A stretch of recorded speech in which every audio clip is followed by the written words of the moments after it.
Hi, folks. This is Don Paul on my YouTube channel, Don Paul Weather Plus. And as ever, I annoyingly remind you every time to please hit the subscribe button beneath the video to keep this channel going. This week, I wrote for the Buffalo News Online edition an article on the spread of ticks and the diseases they carry, and there is a weather tie-in in the terms of ticks migrating more to moist and warm environments, and that weather tie-in is most definitely beyond the scope of just weather and into climate change. And on your left, that is a Centers for Disease Control map of confirmed Lyme disease cases in the year 2001. And you can see it was already becoming a major problem in New Jersey and Connecticut and Westchester and Rockland County, but not much around our neck of the woods, and not that much here either. Look at the change just to 2014. The spread is obvious. It's getting somewhat worse in Western New York and around Rochester, and starting to increase around Chicago, Wisconsin, Minnesota.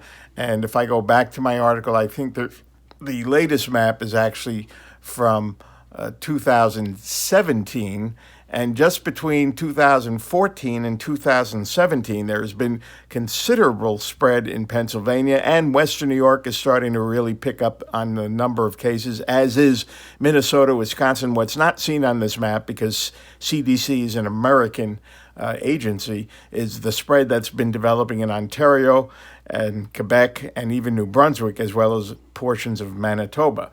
And Lyme disease, if caught early, is readily treatable by antibiotics. The key is checking for ticks. That used to be a silly catchphrase on the Letterman show about 12 years ago, check for ticks. Well, we're not laughing anymore, because untreated Lyme disease can have some pretty major complications. In some cases, lifelong joint pain and serious symptoms beyond that. And what we're going to do is take a look at something all of us who venture outdoors, which is just about all of us, need to know, and that is how to get a tick out if you spot one. And this is supplied by the Minnesota Department of Public Health, with good reason, since tick-borne diseases are increasing there rapidly. And first of all, ticks don't usually bite us the minute they get on us. They crawl around. So you may notice a tickling and get yourself a spot-on view of a tick before it's even gotten its hooks into you. And once it does, that does not mean an instantaneous spread of disease. The thing is to use pointy tweezers and grasp it as close to your skin as possible. If you grasp it around the abdomen and squeeze it, you can then inject the bacterium into you. It squeezes it into the bite. So the thing to do is to grab it right next to the skin, pull steadily upward, no jerking, no twisting of your hand, a steady motion. And then as far as the symptoms, if you've missed an early spot of a tick, the first symptom you may notice is fatigue and headache. There may be chills.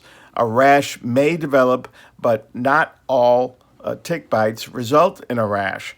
So it's not a good idea to wait until a rash shows up. If you know you've seen ticks on you and you get the symptoms of fever, get to a doctor immediately, because the sooner antibiotics can be administered, the better your chances of avoiding the spread of Lyme disease. And that's covered in this tick-borne disease map from CDC from a few years back. We're mostly confined to Lyme disease, where you see the purple, but another dangerous disease not yet here, babesiosis, is showing up with a high frequency in New Jersey and the Hudson Valley and into southern and eastern New England. There are other diseases that are spreading through the upper Midwest, even more than Lyme disease. Some of these, we don't have time to go through all of them, are quite dangerous. There is a relatively new tick-borne disease that's been showing up more in the southeast, but it's been spreading to the north with climate change, and that was my climate tie-in to this. Ticks are spreading north and multiplying because there is a broadening environment that they flourish in. warm and humid conditions. They don't do so well where the climate is much drier. In any case, in the southeast, there is a tick-borne disease which leads, there have been at least 5,000 cases, to a red meat allergy, which can be deadly, the kind of allergy that results in anaphylactic shock, which can be fatal if not promptly treated. And there are other diseases which can cause organ failure, critical organ failure, including the lungs, with cutoff of the ability to breathe. So with any ticks, it is important that the need is for speed and don't procrastinate. Even doctors generally are still underreporting Lyme disease. The CDC estimates there are 300,000 new cases of Lyme disease in the U.S., and you can see that's mostly here, each year, and yet they're only getting reports of 30,000 cases. And this is a reportable disease. It is really required for physicians to report this disease to the county health department so that information can be passed on to Atlanta, where the Centers for Disease Control are. And doctors should not be waiting for lab test results. I've seen this in several of the articles I've researched because those results, A, don't always work that well, and B, they take too damn long. Hey, it's my YouTube channel. I can say damn. There's nothing anyone can do to... The FCC has nothing to say about this. But seriously, there are some tests that take 2 to 3 weeks, and that's far too long to wait for a diagnosis. And because the antibiotics that are used against these tick-borne diseases do not carry a high risk and so far have not run into big resistance problems from the bacteria, should be administered as quickly as possible.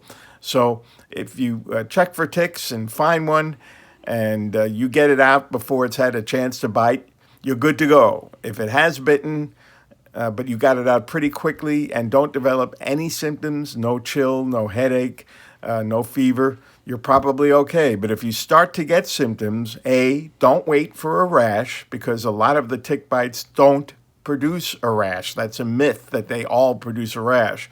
Get to your doctor quickly, because if you get there quickly, you will not have major problems. Now, if you want to know more about ticks, before I finish up here, first of all, we all should be using DEET.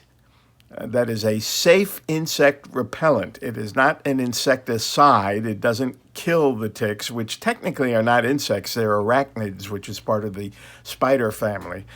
DEET is a safe substance. It's been tested, and Consumer Reports tests on subjects shows that a concentration of 25 to 30% DEET in an insect repellent is the percentage you should be looking for. It's prominently displayed on the label. Well, maybe not so prominently. Look for that. Don't look for 10%. It is safe, and it also, of course, repels mosquitoes and other pesky insects. It is not something that kills honeybees. It is something that protects us. You also can check out your property pathways, can be broadened and trimmed back. Ticks do not thrive in well-trimmed lawns, but they do like high grasses and shrubs. One SUNY Long Island entomologist counted 250 ticks on a single shrub in Long Island. Now, Long Island has a higher tick population than Erie County does, but our population is going up. But if you do that kind of trimming of high grass, check for ticks when you're done doing it, because they may be there before you've had a chance to trim them back. The other product, which does work fairly well, is quite different and less is known about it. It's permethrin, which is sprayed on clothing, which should always be done outdoors because it is not really safe to inhale in a closed environment. Even the Army is using it. They're spraying fatigues with permethrin, but permethrin needs to be replenished from time to time. After 16 or 17 launderings, it tends to be diluted and less effective. The one thing we know that works is DEET. Anytime you're heading outdoors, you should spray it every day, and on all exposed skin. There are other preventatives that a lot of people are loath to do, especially in hot weather, but tucking pants into socks can prevent a very common biting location, the ankles and lower legs. That really seals them off. I know a lot of people aren't going to want to do that, but if you're not going to do that, then you should definitely make sure your legs and ankles and feet are properly sprayed. So those are the basics. And if you don't remember anything I say, which is often the case, I often forget myself what I said, just use a search engine and type in CDC ticks. They have tremendous amounts of information. A lot of it is just for us lay people. Yeah, I may be a meteorologist, but when it comes to entomology, I'm a layperson, reasonably informed, but layperson. They'll tell you some of the things I've told you and more that I haven't had time to cover here. So I hope this has been useful to you. And remember, check for ticks is no longer a Dave Letterman silly catchphrase. We should all be doing it. Talk to you very soon.